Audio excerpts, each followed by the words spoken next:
Let's get this video started.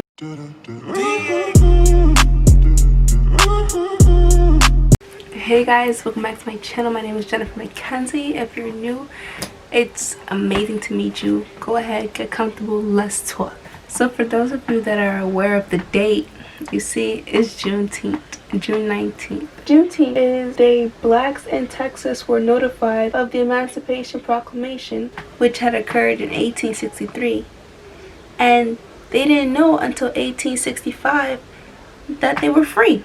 And that was the official date when black people in America became free. Though slavery still happens to this day, not the way most people envision, but slavery still does happen. If you're not picking up what I'm putting down, then we can have this conversation. So let me get you guys educated on what Juneteenth is, if you guys don't know. So I just told you guys, Juneteenth is the day blacks are freed, and I honestly didn't know about Juneteenth until a couple of years ago, until I started to actually do some research, because before I used to just absorb all the knowledge that my school would provide me with.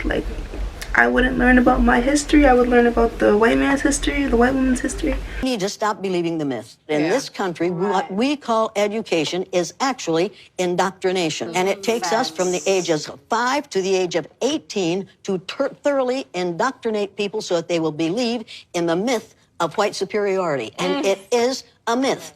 Right. Now, you can't do that while you're teaching that Columbus discovered America. Right. There were black people on this continent 4,000 years before Columbus was born. Right. We teach black history in the schools as if it started with slavery. I'm not a white woman. I'm a faded black person. My people move far from the equator. And that's the only reason my skin is lighter. That's all any white person is. Because our great, hey. Because there's no such thing as race. No, there's no such thing as race. There's one race. There's one race, the human race. And then you all came from the same black women 300,000 to 500,000 years ago. The human race began with black women. Yeah, so I was like, no. Black people did something in this country. They did a lot. We built roads. We did more than others can fathom. So I need to find out what we did. Even though I know, I just wanted to understand it completely. So I took it upon myself to educate myself when it comes to black history and then African American history. Because African American history begins so brutally, but black history begins so beautifully, and a lot of people are not aware of the extent of how beautiful black history is. I started going to the library more. I started using the database that my school provided, and I started doing extra research. And here is the educated adolescent in your face talking to you. Hi, my name is Jen. Juneteenth is known as a lot of other things, like Jubilee Day, Celebration Day, Black July 4th, but Juneteenth is the one that I used. One day I actually, I don't like the South, me, my New York bubble. I don't like going to the South. I went to the South 3 times in my entire existence. Me and the South just don't mix too well. But I do like the culture, the black culture in the South, like the food, the smells, the parades, the festivals. Black culture hits differently in the South, and I really appreciate it. And one day I actually want to spend Juneteenth in the South. I just want to spend it in some nice seasoned flavored steak. For the first time, I'm actually going to physically celebrate Juneteenth after this video is posted, actually. So yeah, let's talk about how to celebrate. So Juneteenth is predominantly celebrated by black people, African Americans. Even though it lacks federal recognition as a national holiday, there are still celebrations like bands, festival, parades, especially in the South. I have not seen one here in New York, and there's no right way to celebrate it, but there is a way you can celebrate it. And to me, that is to just appreciate the culture. Just appreciate and educate yourself that day. Surround yourself with knowledge. Take this time to reflect and be proud of your blackness. Be proud of your color, and just, I don't know, it's like a black pride.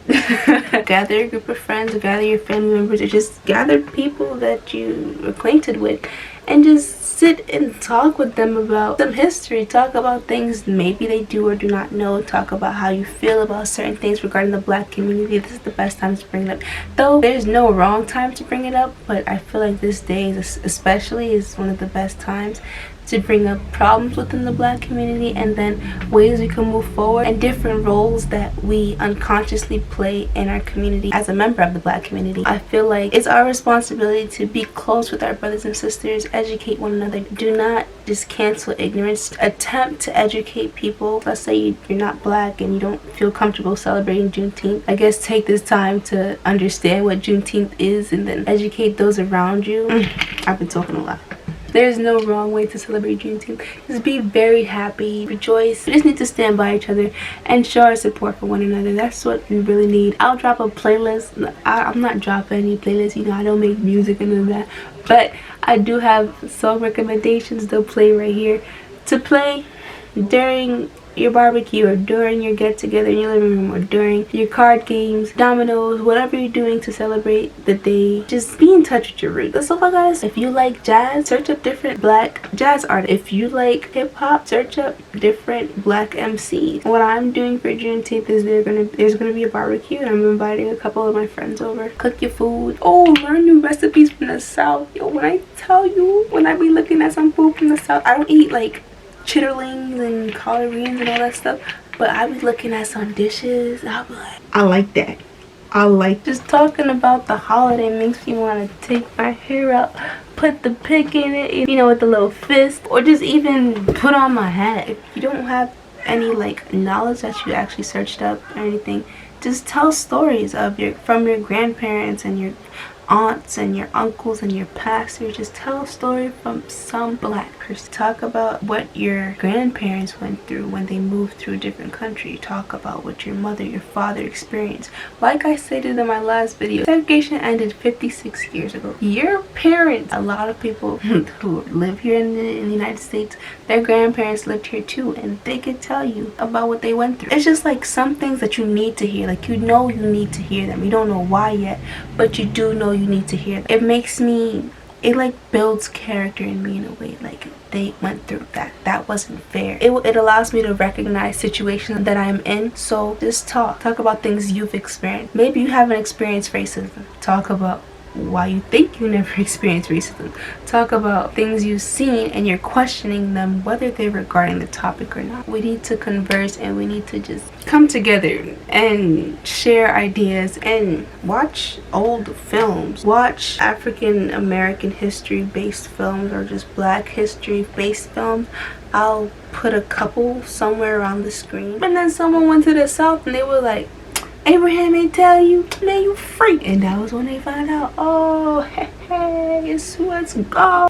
But see, that really messed us up though, because slavery didn't teach black people how to live. It taught them how to survive. And once slaves are free, a lot of them didn't know what to do. Like, they was like, okay, we're free, now what? They were just stuck. And the government knew it. They knew we were stuck, and they benefited off of it. They still benefit off of it. They've always benefited off of the oppression of black folk. A lot of enslaved black people stayed in the South because that's what they knew as home. So they stayed in the South. A lot moved up north, actually. And yeah, if you guys never heard about the sharecropping system and other different systems, bigger system, I will not get into a lot of these things because I don't feel like I should be the one to educate you guys too much, because I could be wrong at times, and I don't trust myself too much to like be confident and say, yeah, like take my word. Not yet. We had to adapt a new way of living, and it's very hard. It's still hard. You can see it. This was passed down to us. Like, though we were freed many years ago, we still experience things. Like, I saw this thing where parents tend to put down their children unconsciously. For example, a mother, this is a black mother and her son. They are both enslaved people. So a white person comes by, oh, your son seems like he's a pretty good worker. She's gonna automatically be like, no, he's awful. He's just having a good day today. He always messes up. she puts him down. Like, she knows he's a great worker, but she puts him down because she knows that that person does not have their best interest in mind. She's aware of the negative connotation that comes with that compliment. So she puts him down, and he's like, okay, fine, I won't take it. So then nowadays, their children can be doing great, but they just don't recognize it because they rather look at the faults instead of their great achievements. Parents unconsciously make their children feel bad. And it's out of love. It's actually out of love. Whether you believe it or not, no matter how much it hurts you, you have to at least give them the benefit of the doubt that they're looking out for you, you know? So yeah, there's a lot of things that are passed down from generation to generation that we are not aware of, and we need to build from it. We need to talk about the fact that not all black women are strong and resilient. Like, I know that there's a compliment behind that, like, oh my god, you're a strong black woman. Yes, we can be strong, but we can also not be strong. But for someone to keep telling them you're a strong black woman, you're a strong black woman, that's just making a person suppress their true feelings to live up to this strong black woman mentality. Because it's hard to be strong at all times. It's also very stressful when you don't have someone you can actually turn to, you know? We need to talk about how a lot of black men tend to suppress their feelings as well. They want to seem like men, and they want to seem tough, and they can handle everything as well.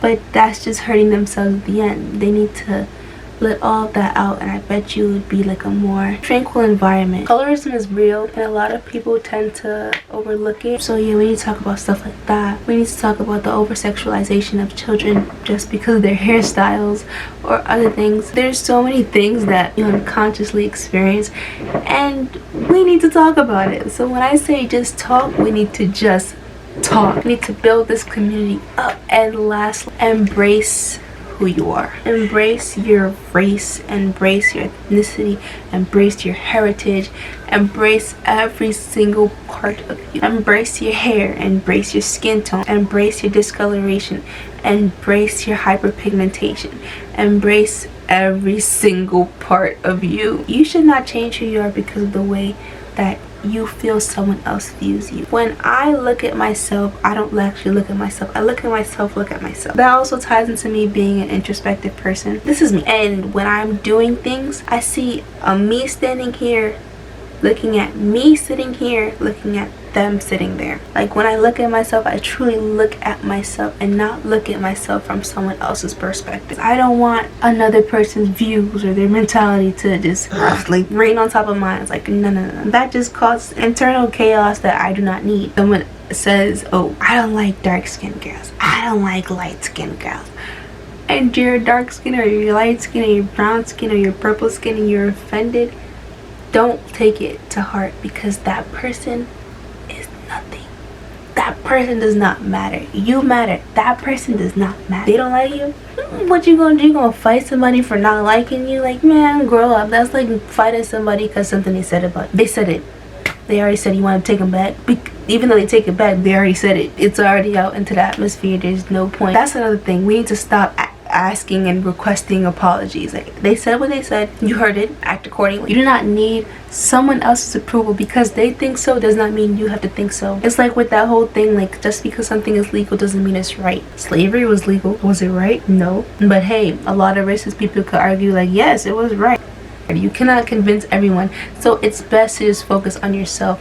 Do not change yourself because someone else doesn't like you. If someone says, oh my god, she's so confident in herself, like, it's just disgusting, you lower your confidence level, and then a couple years later, I just love girls with confidence. Like, look, you done change yourself. Don't change yourself because of the way someone else views you. Change yourself in the way you see fit. Because people just like to make things about themselves a lot of the time, and it's not up to you to make them comfortable. Why are we appeasing people? They don't even have our best interest in mind. So all I'm trying to say is, be yourself. Be as authentic as you can be. Be you and work from there. I'm not saying that you shouldn't have influencers, like, but they have to be positive influencers. So yeah, that's what I want to say. Juneteenth, baby. Black Lives Matter.